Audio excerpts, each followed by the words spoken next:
ఉప ఎన్నికలు జరగనున్న 2 ఎమ్మెల్యే కోట ఎమ్మెల్సీ సీట్లకు అభ్యర్థులను కాంగ్రెస్ అధిష్టానం సోమవారం ప్రకటించే అవకాశం ఉంది.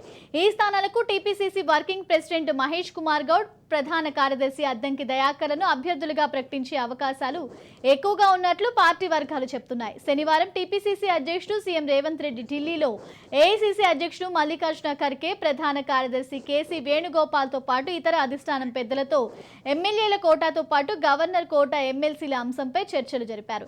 ఎమ్మెల్యే కోట ఎమ్మెల్సీ సీట్లకు మహేష్ కుమార్ గౌడ్, అద్దంకి దయాకర్తో పాటు టీపీసీసీ ఉపాధ్యక్షుడు హర్కార వేణుగోపాల్, ఏఐసీసీ కార్యదర్శి జి చిన్నారెడ్డి, పటేల్ రమేష్ రెడ్డి, కేంద్ర మాజీ మంత్రి బలరాం నాయక్ల పేర్లను అధిష్టానం ప్రధానంగా పరిశీలనలోకి తీసుకున్నట్టు సమాచారం. అయితే మహేష్ కుమార్ గౌడ్, అద్దంకి దయాకర్ల పేర్లనే ఖరారు చేస్తే చిన్నారెడ్డి, హర్కార వేణుగోపాల్లను ప్రభుత్వ పదవుల్లోకి తీసుకునే అవకాశం ఉన్నట్లు చెప్తున్నారు. మహబూబ్ నగర్ స్థానిక సంస్థల ఎమ్మెల్సీ రేసులో చిన్నారెడ్డిని దింపేందుకు ఆస్కారం ఉందంటున్నారు. ఇక పటేల్ రమేష్ రెడ్డి, బలరాం నాయకులు ఎలాగూ లోక్సభ ఎన్నికల అభ్యర్థుల రేసులో ఉన్నారు.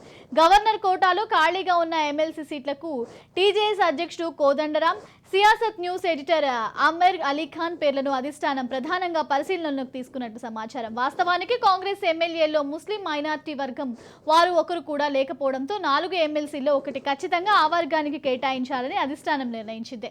ఇందుకోసం మాజీ మంత్రి Shabbir Ali, TPCC working president అజారుద్దీన్ల పేర్లు ప్రముఖంగా వినిపించాయి. అయితే ఎన్నికల్లో పోటీ చేసి ఓటమి పాలైన వారికి ఎమ్మెల్సీలుగా అవకాశం ఇవ్వకూడదని పార్టీ పరంగా నియమం ఉండడంతో రేసులో వారిద్దరూ వెనుకపడ్డారు.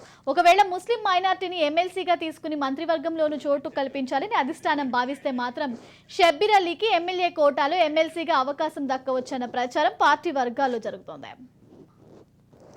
ఉప ఎన్నికలు జరగనున్న 2 ఎమ్మెల్యే కోట ఎమ్మెల్సీ సీట్లకు అభ్యర్థులను కాంగ్రెస్ అధిష్టానం సోమవారం ప్రకటించే అవకాశం కనిపిస్తుంది. ఈ స్థానాలకు TPCC working president Mahesh Kumar Goud, ప్రధాన కార్యదర్శి అద్దంకి దయాకర్లను అభ్యర్థులుగా ప్రకటించే అవకాశాలున్నట్లు కూడా పార్టీ వర్గాలు చెబుతున్నాయి. ఇక శనివారం టీపీసీసీ అధ్యక్షుడు సీఎం రేవంత్ రెడ్డి ఢిల్లీలో ఏఐసీసీ అధ్యక్షుడు మల్లికార్జున ఖర్గే, ప్రధాన కార్యదర్శి కేసీ వేణుగోపాల్తో పాటు ఇతర అధిష్టానం పెద్దలతో ఎమ్మెల్యే కోటాతో పాటు గవర్నర్ కోట ఎమ్మెల్సీల అంశంపై చర్చలు జరిపారు. ఓవరాల్ ఇదే అంశానికి సంబంధించి మరింత సమాచారం మా ప్రతినిధి విక్రాంత్ అందిస్తారు. విక్రాంత్.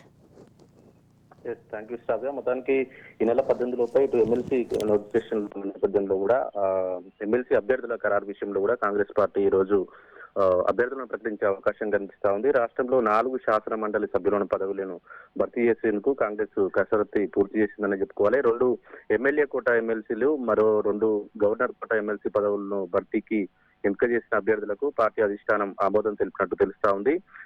శనివారం రాత్రి కూడా కాంగ్రెస్ ప్రధాన కార్యదర్శి అయినటువంటి కేసీ వేణుగోపాల్ తో కూడా ముఖ్యమంత్రి ఢిల్లీ పర్యటనలో ఉన్న నేపథ్యంలో కూడా రేవంత్ రెడ్డి పార్టీ రాష్ట్ర వ్యవహారాల ఇన్ఛార్జి దీపదాస్ మున్షితో పాటు సునీల్ కనుగోలుతో కలిసి ఏఐసీసీ అధ్యక్షుడు మల్లికార్జున ఖర్గేతో సమావేశమయ్యాడు. శాసన మండలి సభ్యుల అభ్యర్థుల ఎంపికపై కూడా చర్చించి ఆమోదం తెలిపినట్లుగా కూడా తెలుస్తోంది.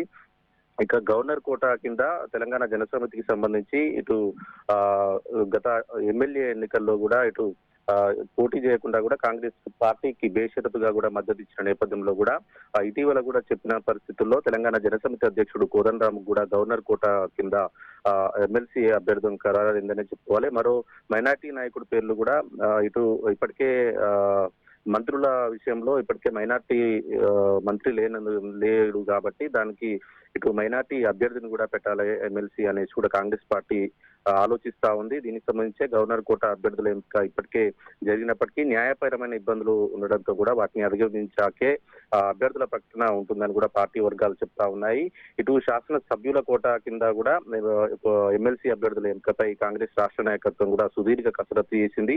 అసెంబ్లీ ఎన్నికల్లో ఎమ్మెల్యేలుగా గెలుపొందినటువంటి అప్పటి బీఆర్ఎస్ పార్టీకి సంబంధించిన పాడి కౌశిరెడ్డి, కడియం శ్రీహరి ఇద్దరు కూడా ఎమ్మెల్సీ పదవులకు రాజీనామా చేసి ఇటు ఎమ్మెల్యేగా పోటీ చేసి ఎమ్మెల్యేగా గెలుపొందిన నేపథ్యంలో కూడా వారు ఎమ్మెల్సీకి రాజీనామా చేశారు. ఈ నేపథ్యంలో 2 విడివిడిగా వచ్చిన నేపథ్యంలో కూడా 2 స్థానాలు కూడా కాంగ్రెస్ పార్టీ గెలుచుకునేందుకు స్కోప్ ఉంది. దీంతో వీటిని భర్తీ చేసే విషయంలో కూడా ఒకటి ఎస్సీకి, మరొకటి ఓసీ సామాజిక వర్గానికి ఇవ్వాలని కూడా ప్రాథమికంగా నిర్ణయానికి వచ్చినట్లు తెలుస్తుంది. ఈ తరుణంలోనే ఎస్సీ సామాజిక వర్గం నుంచి కూడా పిసిసి ప్రధాన కార్యదర్శిగా ఉండి తుంగతుర్తి కాన్స్టిట్యున్సీకి చెందిన 2 సార్లు పోటీ చేసి ఈసారి తన సీటును త్యాగం చేసినటువంటి అద్దంకి దయాకర్ కు అవకాశం కల్పించాలని కూడా పార్టీ యోచిస్తా ఉంది. అదేవిధంగా ఓసీ సామాజిక వర్గం నుంచి కూడా ఇటు ఆ, ఆ, చూసుకుంటే మరోవైపు బీసీ సామాజిక వర్గానికి కూడా ప్రాధాన్యత ఇవ్వాలనేసి కాంగ్రెస్ పార్టీ యోచిస్తుంది. బీసీ సామాజిక వర్గం చూసుకున్నట్లయితే ప్రస్తుతానికి వర్కింగ్ ప్రెసిడెంట్ గా ఉన్నటువంటి మహేష్ కుమార్ గౌడ్ అదేవిధంగా నిజామాబాద్ కి సంబంధించి తన సీటు త్యాగం చేశాడు.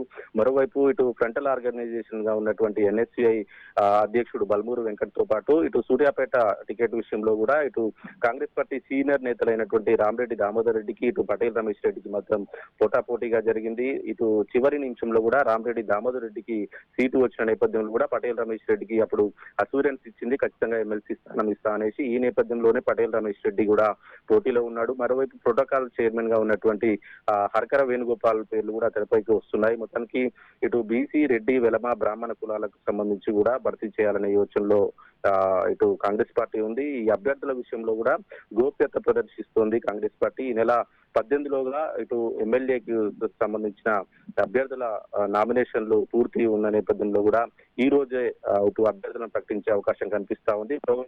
ప్రభుత్వ సలహాదారులు కూడా కార్పొరేషన్ల పదవుల భర్తీపై కూడా కాంగ్రెస్ పార్టీ దృష్టి సారించింది. దానికి సంబంధించి ఇటు పిసిసి సీనియర్ నేతలని వేం నరేందర్ రెడ్డిని అదేవిధంగా ఇటు మాజీ మంత్రి చిన్నారెడ్డిలకు కూడా అవకాశం కల్పించాలని, మరోవైపు ఉపాధ్యక్షుడిగా ఉండి నిత్యం కాంగ్రెస్ పార్టీలో మమేకమయ్యే మల్లు రవికి పదవులు కట్టబెట్టే యోచనలో కూడా కాంగ్రెస్ పార్టీ ఉంది. దీనికి సంబంధించి మరి కాసేపట్లో కూడా ఇటు ఎమ్మెల్సీ అభ్యర్థుల ఖరారు విషయం కూడా పూర్తి కాబోతా ఉంది. ఈ రోజే ఎమ్మెల్సీ అభ్యర్థులను కూడా ప్రకటించే అవకాశం మాత్రం కల్పిస్తా ఉంది. శ్రావ్య.